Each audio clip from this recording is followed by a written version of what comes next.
Welcome to EPG Pachala. I am Dr. Venusatini from the Department of Philosophy, University of Hyderabad. This is Logic 1. The module on which I'll be talking today is Derived Rules and Replacement Rule in Axiomatic System for Sentential Logic. The module is written by Dr. Smita Sirkar. Before we go into the main module, let us quickly review the earlier module because this is a build-up, a continuation of module number 7. So, what is an axiomatic system? In the module that we have seen before, an axiomatic system is comprised of certain basic truths which are called axioms. And with the help of these axioms, we are able to see its connections with other truths in the logical system. How do you find this connection? With the help of some rules. Those are called replacement rules or rules of uniform substitution. So with the help of these rules, we find connection of true sentences. So let us quickly see what are some of those important axioms for our axiomatic system. Axiom 1. Either P or P implies P. This is a tautology. Axiom number 2. If Q, then P or Q. This is axiom of addition. Axiom number 3, which is permutation. It says if either P or Q, then Q or P. Axiom number 4. If either P or Q or R, then Q or P or R. This is axiom of association. And the last axiom, the fifth axiom, is called summation, and it reads like this. If Q implies R, then if P or Q, then P or R. We have just seen the axioms, and this will constitute what is so-called axiomatic system for sentential logic. But as mentioned, we will also need some rules which will help us to derive theses or so-called theorems. Let us look at these two rules. Rule 1 is called detachment rule, or normally it is called modus ponens rule. It is like this. If A implies B is a thesis and A is also a thesis, then we can infer that B is also a thesis. I repeat, if A implies B is a thesis and A is also shown to be a thesis, then we can infer that B is also a thesis. Rule number 2 is called rule of uniform substitution. It says that if we have a complex sentence A and it is a thesis, and one of its part is there, we call it B, then we can uniformly substitute its part B by C, and the resultant new formula that we get, which we may call D, is also a thesis. So these are two rules that we have. Now with the application of these rules and given the axioms, we can derive these important theorems. I will review a few important theorems for us. Let us look at the theorems. Theorem 1. P implies negation P implies not P. Simply put, if a sentence negates itself, then it is false. Theorem 2. Q implies P implies Q. That is, if a sentence, let us say Q, is true, then it is implied by any sentence, true or false, which we may here call it P. Theorem number 3. If P implies not Q, then Q implies not P. In other words, if P is the antecedent and we get negation Q, that is denying Q, then affirmation of Q will lead to or will result in negation of P itself. Theorem number 4. If P implies Q implies R, then Q implies P implies R. In other words, if for a truth of a sentence R, we have two conditions like P and Q, then we can also change the position of the conditions. So PQ has become Q implies P implies R, and it doesn't affect the truth of the sentence. Theorem number 5. If Q implies R, then if P implies Q, then P implies R. Normally this is the basis from where we get this rule of hypothetical syllogism. That is, if Q implies R and Q itself is implied by another sentence P, then P also implies R. Now we have just reviewed or recapitulated module number 7. We have seen what are axioms and what are the rules of axioms, rules of inference, and then we have also seen some important theorems which can be derived from the given axioms. From here we get some idea that if we get more theorems, that means we can also use these theorems for proving or deriving more theses or so-called theorems. So in other words, we can have more and more rules if more and more theorems are proved, because now theorems are functioning more like an axiom, where we have seen in the early modules that axioms can be brought in anywhere as part of the proof. So also if proof can be given for those theorems, then we can use theorems themselves as part of the proof. This very idea is called derived rules. So in other words, derived rules help us to shorten the length of the proof. The second point is that it is redundant. Redundant in the sense that these rules are not new, or that even without these rules we can derive some theorems, or more importantly, a full proof of this theorem, these derived rules can be provided. And in this module we will be mainly looking at that, how we can provide a full-blown proof for these theorems. And theorems will be the proof for these theorems, which are called derived rules, will be given in meta proof. And we will go on to see how these derived rules can be used to shorten the length of a proof. Now we will give a new name to these derived rules. SYLL is the short form of derived rules. So we have conveniently given the name SILL to these derived rules. One of the examples is this.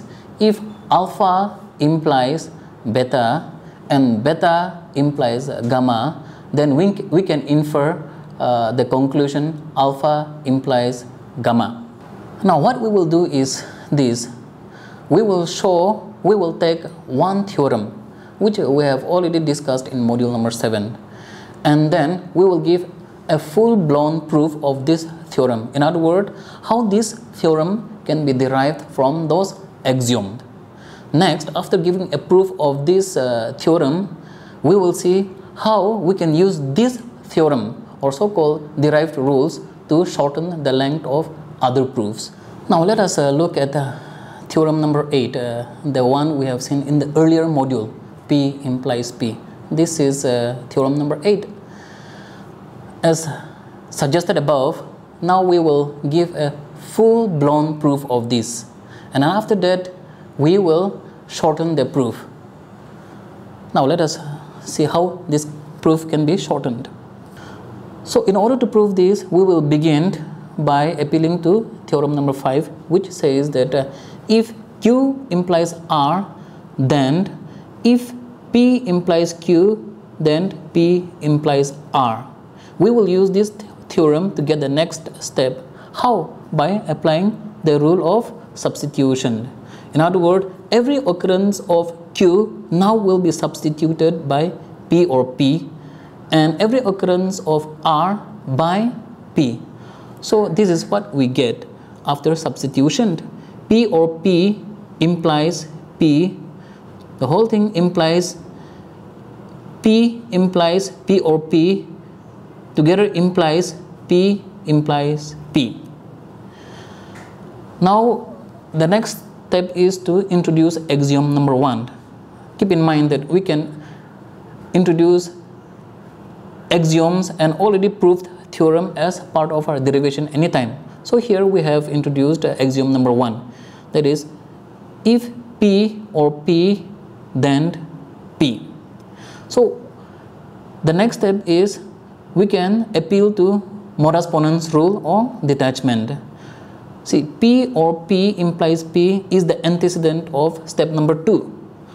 So if we apply this rule of detachment, then we can get the consequent part, that is, if P implies P or P, then P implies P. So we get the fourth step. Now we can introduce another theorem so that we can apply another rule, and the theorem that we are going to introduce is theorem number 7, which has already been proved in the earlier module. P implies P or P. So look at step number 4 and number 5. Theorem number 5 is exactly the antecedent of step number 4. So by the application of the rule of detachment, we have in the step number 6, P implies P. Now we have just given a full-blown proof of theorem number 8. Now what I want to show is this, that by introducing a rule called derived rules or shortened form of rule, we can reduce the number of the step. That is, we don't need such a lengthy proof for this theorem. So let us look at how we can use these derived rules to shorten the length of a proof. We can straight away introduce axiom number 1, which is P or P implies P. That is step number 1.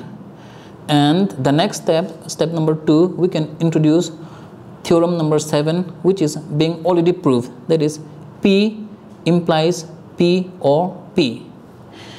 And the derived rule says that if beta implies gamma and alpha implies beta, and if these two are proved or they are a thesis, then we can infer A or alpha implies gamma. And the same structure is here. P implies P or P, which is step number 2, and then P or P implies P.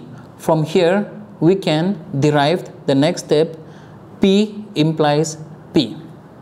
So from step number 1 and 2 we have got the step 3, which is P implies P. We have seen that the length of the proof can be shortened by the application of derived rules, but we have not given a justification for these derived rules. The justification requires proof from outside the object language. So now we will give a meta proof for this derived rule which we have just used. Look at let us now take a look at the meta proof of this derived rule. So by showing that we can give a meta proof of this theorem or derived rules, we are also saying that these derived rules are redundant. So let us look at the meta proof.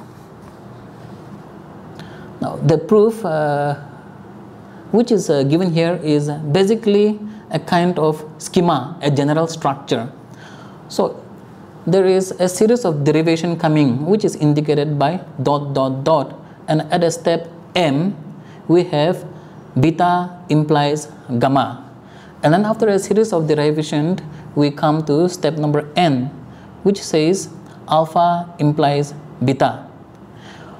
The next step we have is N plus 1, so which is therefore alpha implies gamma, which is the general structure of a derived rule.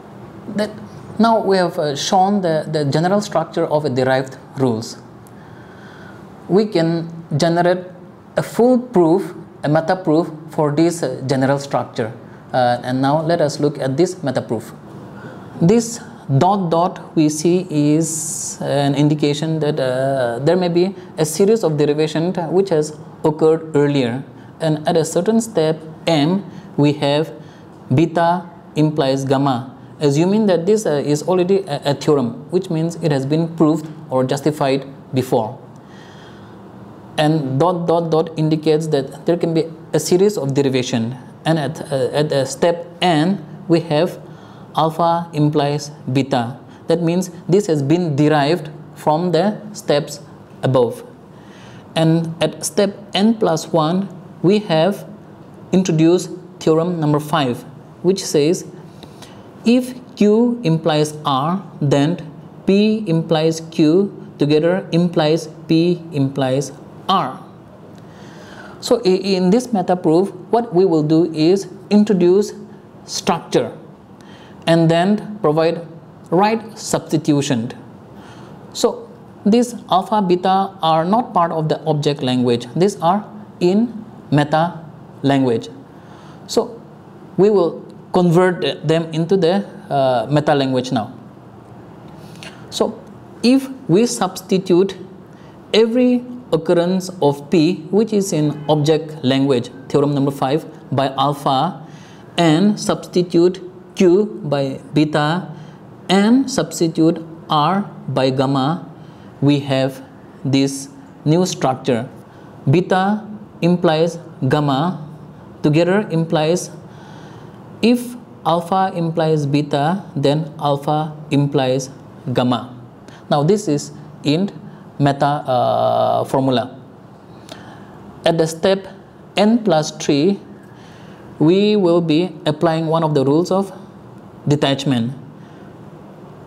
So go back to step m, where we says beta implies gamma. That is the antecedent of the formula in n plus 1. So by the rule of this detachment modus ponens, we have in the next step n plus 3, if alpha implies beta, then alpha implies gamma, which is actually the consequent of the formula in n plus 2 step. We will again apply the detachment rule. Let us go up and look at step number n. So the step number n is already been proved. Now this step n is the antecedent of step number n plus 1. So if we apply the detachment, then we get the next step, which is alpha implies gamma. What we just did is that a meta proof can be given to those derived rules. So as mentioned, these derived rules are redundant. It is nothing new. The truths are already there, but in order to justify the use of this rule, we have given a meta proof. Just a small remark before we move on to the next point. That is, in the full-blown proof given in meta proof, we have introduced theorem number 5 as part of the derivation.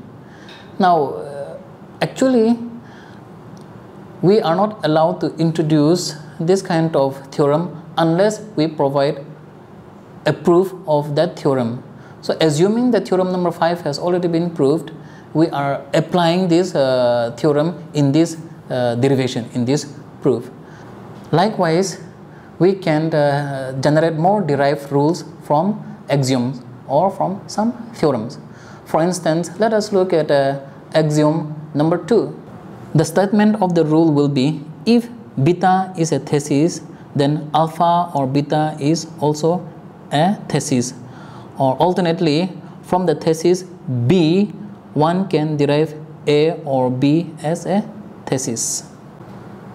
See, we have just seen that from axiom number 2 we can generate a derived rule called rule of addition. Likewise, if we remember theorem number 11, 13, from there we can derive rule of double negation. Or look at, if you can remember theorem number 6, from here we can have a derived rule of hypothetical syllogism. Now what we will see is we can also expand the language of axiomatic system. And how are we going to do that? That is by introducing equivalence. That certain equivalence by definition can be shown, and once the equivalence has been shown, we can use those equivalents to prove some thesis. Let us see how, for example, we can show equivalence involving conjunction. Alpha dot beta, that is alpha conjunction beta, is definitionally equivalent to negation of negation alpha or negation beta. Now this can be shown in a different way also, which is to say, when is alpha equivalent to beta? Alpha is equivalent to beta, that is definitionally, if alpha implies beta and beta implies alpha. In other words, alpha is materially equivalent to beta by definition if alpha implies beta and beta implies gamma. Now, given that definition, we can actually generate a number of theorems or derived rules. Let us look at some of those derived ones. Theorem conjunction 1. If P, then Q implies P and Q. Theorem conjunction number 2. If P, then Q implies Q and P. Theorem conjunction 3. If P and Q, then P. Theorem conjunction 4.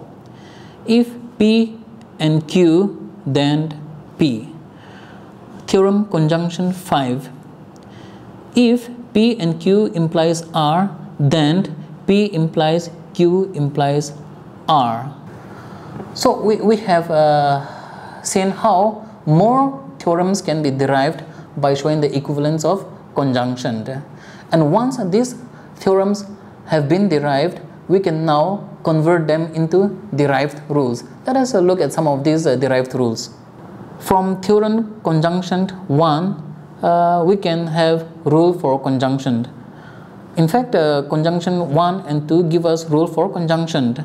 And if you look at theorem conjunction 3 and also conjunction 4, we can have a derived rule, which is the rule for simplification. We have given a definition, logical equivalence of conjunction with some other thing, and then we have derived some theorem. And once those theorems are given, we can generate derived rules, and we have seen how conjunction help us to have this rule of conjunction and rule of simplification. Likewise, by introducing more equivalence, we can derive more theorems, and with the help of those theorems, we can have more derived rules. Let us look at implication or conditional. Theorem of equivalent 1. P implies Q is materially equivalent to if not Q implies not P.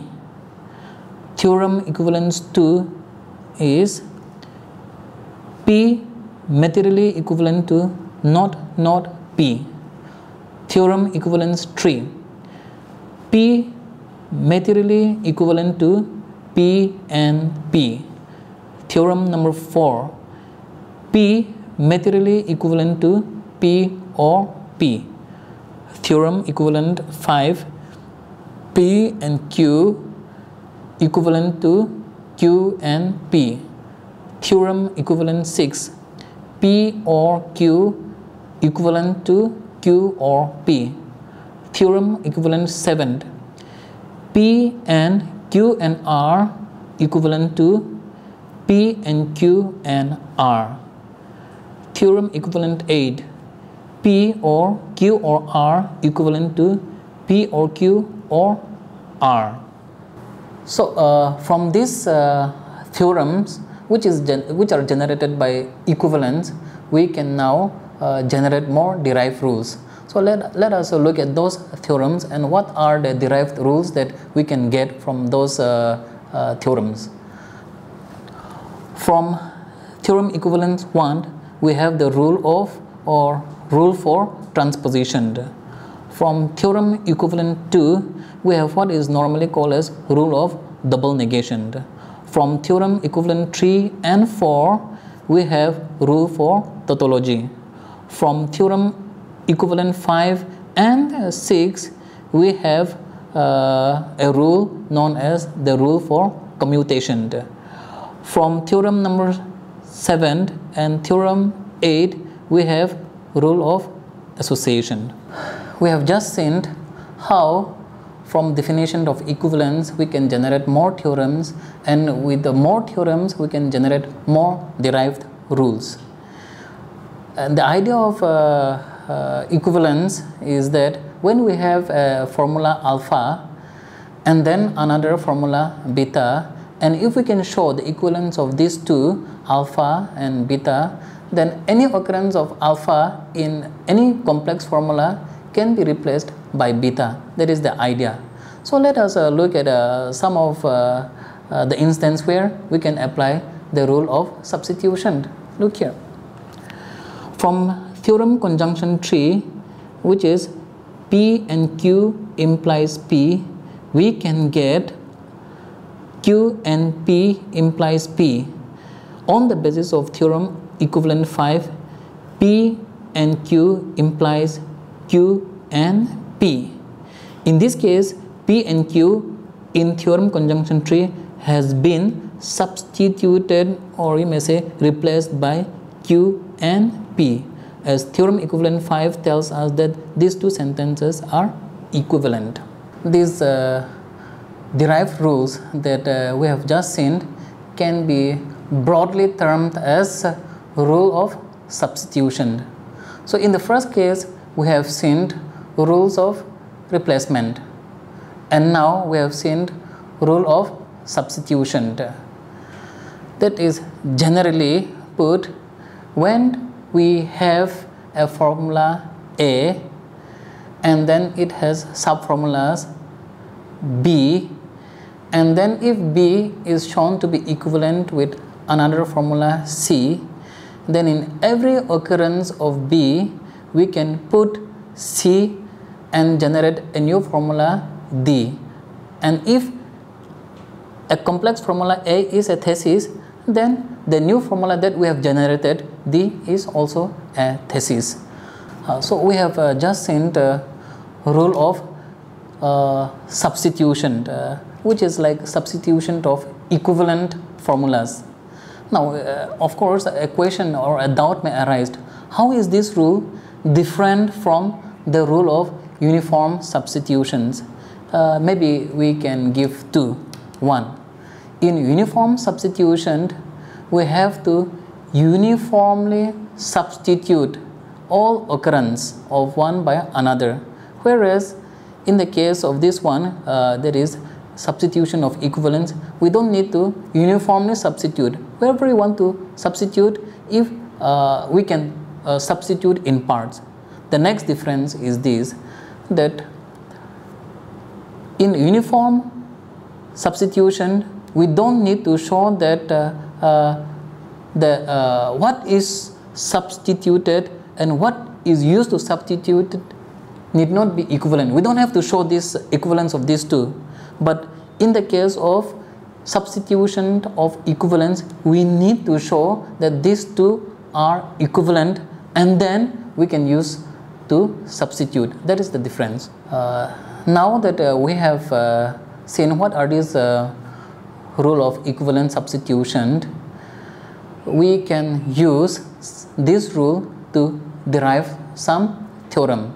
Let us look at some theorems. Let us have the theorem conjunction 3, which is P and Q implies P in our first step. And then we can have theorem equivalence 5, which is P and Q equivalent to Q and P. They are shown to be equivalent before. So given this step 1 and 2, we can arrive at the third step, which is Q and P implies P. Note that in the first step it is P and Q implies P, and in the third step the difference is Q and P implies P. How we are able to derive this one is because we have shown that P and Q is equivalent to Q and P. We have come to the end of our lesson, but before I wind up, let me quickly summarize the important points.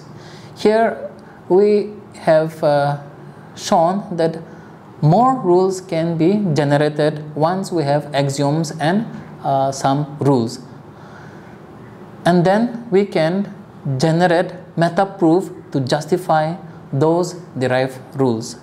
Next, we have seen that more rules can be added, those rules of replacement. Here we are calling it as rule of equivalent substitution. Once we have these rules, then by showing equivalence of certain formulas, we can arrive at conclusion. So this brought us to the end of this module. Thank you.